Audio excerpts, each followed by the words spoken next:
नमस्ते। आइए राजनीति विज्ञान का एक और इम्पोर्टेंट क्वेश्चन वाला ये सीरीज हम लेकर के आए हैं। ये हमारी दूसरी सीरीज है जिसमें अपन अति लघुत्रात्मक और लघुत्रात्मक प्रश्न कर रहे हैं जो कि परीक्षा के लिए काफ़ी इंपॉर्टेंट है, आपकी परीक्षा में पूछे जा सकते हैं। किस तरीके से लिखना है आंसर, इसका हम कर रहे हैं अभ्यास। और पहला प्रश्न है आज का हमारा कि क्यूबा मिसाइल संकट के समय सोवियत संघ के नेता कौन थे। तो आप लिखेंगे, पूरा आंसर लिखना, ध्यान रखना इसी तरीके से जैसा लिखा हुआ है यहाँ पे कि क्यूबा मिसाइल संकट के समय सोवियत संघ के नेता निकिता खुश्चेव थे।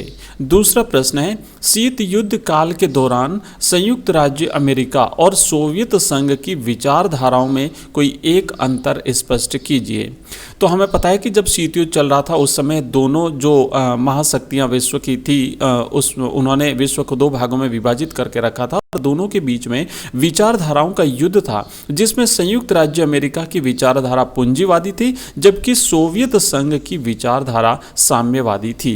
इसी तरीके से आपको आंसर लिखना है। आगे बढ़ते हैं। तीसरा प्रश्न है, अगस्त 1945 में अमेरिका द्वारा हिरोशिमा और नागासाकी पर गिराए गए बमों को क्या गुप्त नाम प्रदान किया गया।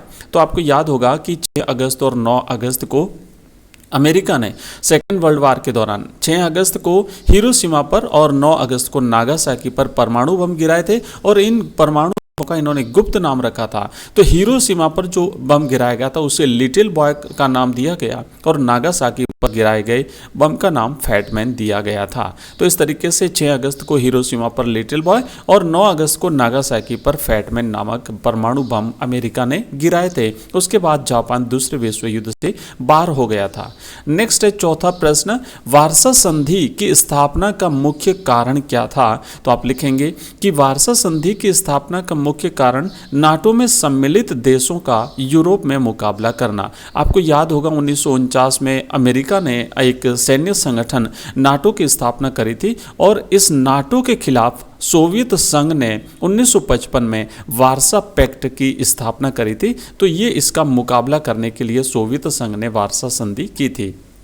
नेक्स्ट है पांचवा प्रश्न, सीटो SEATO सीटो का विस्तृत रूप क्या है। फुल फॉर्म लिखनी इसका, ये आपके ऑब्जेक्टिव में पूछा जा सकता है, रिक्त स्थान में भी पूछा जा सकता है और वन लाइनर जो आपके क्वेश्चन आंसर्स हैं उसमें भी ये प्रश्न पूछा जा सकता है। तो आपको याद रखना, हिंदी में अगर आप लिखेंगे तो लिखेंगे दक्षिण पूर्व एशियाई संधि संगठन और इंग्लिश में आपको लिखना S for south, E for east, A for Asia, T for treaty and O for organisation. तो south east Asian treaty organisation, south का मतलब होता है दक्षिण, ईस्ट का मतलब होता है पूर्व, एशियन का मतलब होता है एशियाई, ट्रीटी का मतलब होता है संधि और ऑर्गेनाइजेशन का मतलब होता है संगठन। तो इस तरीके से फुल फॉर्म याद रखिएगा। कुछ ऐसी चीजें जिनको लिख लीजिए ताकि बार बार अगर आप उसका रिवीजन करेंगे तो आपको ये सारी चीजें याद हो जाएगी। नेक्स्ट अगला प्रश्न है छठा, यूगोस्लाविया में एकता स्थापित करने वाले नेता कौन थे। तो आप लिखेंगे यूगोस्लाविया में एकता स्थापित करने वाले नेता जोसेफ ब्रॉज टीटो थे। आपको याद होगा जो गुटनिरपेक्ष आंदोलन हुआ था उसमें जो उसके जो 5 जो संस्थापक सदस्य थे उसमें से जोसेफ ब्रॉज टीटो भी एक थे और ये यूगोस्लाविया के नेता थे। याद रखिएगा, जोसेफ ब्रॉज टीटो, यूगोस्लाविया। नेक्स्ट है 7वां प्रश्न, मित्र और धुरी राष्ट्रों की अगुवाई किन किन देशों ने की थी। आपको याद होगा जब विश्व युद्ध चल रहा था तो उस समय 2 गुट बन गए थे, एक था मित्र राष्ट्रों का ग्रुप और दूसरा था धुरी राष्ट्रों का ग्रुप। तो मित्र राष्ट्र थे इनकी अगुवाई करने वाले देशों में थे अमेरिका, सोवियत संघ, ब्रिटेन और फ्रांस। और दूसरी तरफ थे धुरी राष्ट्र, तो धुरी राष्ट्रों की अगुवाई करने वाले देश थे जर्मनी, इटली और जापान। तो इस तरीके से याद रखिएगा, मित्र राष्ट्र और धुरी राष्ट्र। प्रिय विद्यार्थियों, मैं आपको बता दूं ये जितने भी हम क्वेश्चन आंसर्स कर रहे हैं इसकी पीडीएफ अगर आप चाहते हैं तो आप हमारा ऐप डाउनलोड कर लीजिए। एजुकेशन राइज नाम से हमारा ऐप है। इस वीडियो के डिस्क्रिप्शन में लिंक दिया हुआ है, उस लिंक पर क्लिक करके आप हमारा ऐप डाउनलोड कर सकते हैं, जहां पर आपको मिलेंगे ऑनलाइन टेस्ट देने की सुविधा, वहां पर आपको हमारे सभी वीडियो लेक्चर्स मिलेंगे, वहां पर पीडीएफ मिलेगी। इसके अलावा वहां पर आपको जो है मॉडल पेपर्स हमने तैयार किए हैं कंप्लीट 10-10 मॉडल पेपर्स आपके बोर्ड के लेटेस्ट पैटर्न के अकॉर्डिंग। तो वो सारे मॉडल पेपर्स भी आपको वहां पर मिल जाएंगे। आइए आगे बढ़ते हैं और नेक्स्ट प्रश्न देखते हैं। 8वां लिखा है, उत्तरी अटलांटिक संधि संगठन नाटो से आप क्या समझते हैं। अभी हमने देखा था नाटो अमेरिका ने बनाया था 1949 में और इसके खिलाफ सोवियत संघ ने 1955 में वार्सा संधि की थी।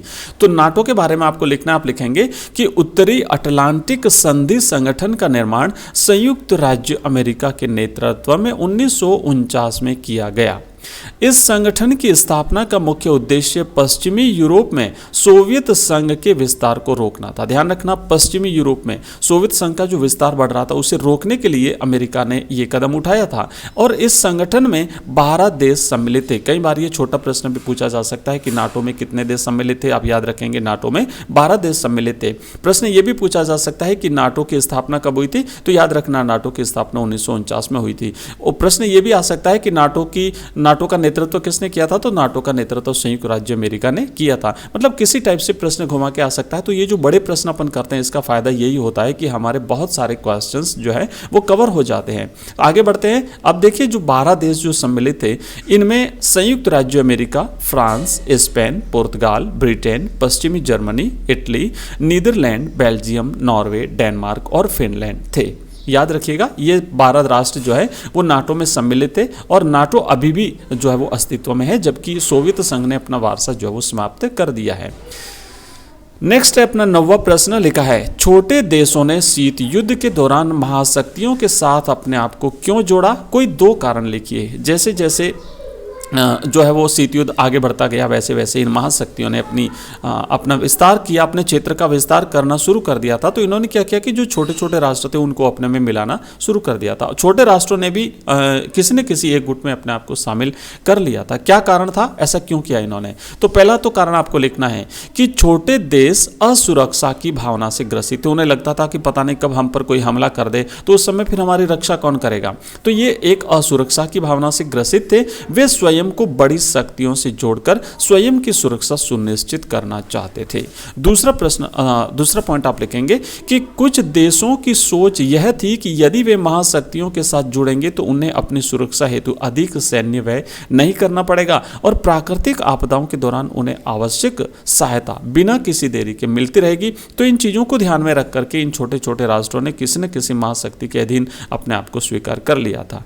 तो ये हमने किए हैं कुछ इंपॉर्टेंट क्वेश्चन आंसर्स और इसी सीरीज में हम लगातार आगे बढ़ते रहेंगे। नेक्स्ट वीडियो जल्दी आपको मिलेगा। अगर आपको वीडियो पसंद आया तो चैनल को सब्सक्राइब करिए अगर आप पहली बार आए हैं तो, और नए हैं तो अपने मित्रों के साथ इसे शेयर भी करिए, वीडियो को लाइक भी करिए। मैं आपको बता दूं हमारी 2 लाइव क्लास होती है, एक मॉर्निंग में 6 बजे, दूसरी इवनिंग में 8 बजे। अगर आप लाइव क्लास में जुड़ना चाहते हैं तो आपका स्वागत है। थैंक यू, बाय, धन्यवाद।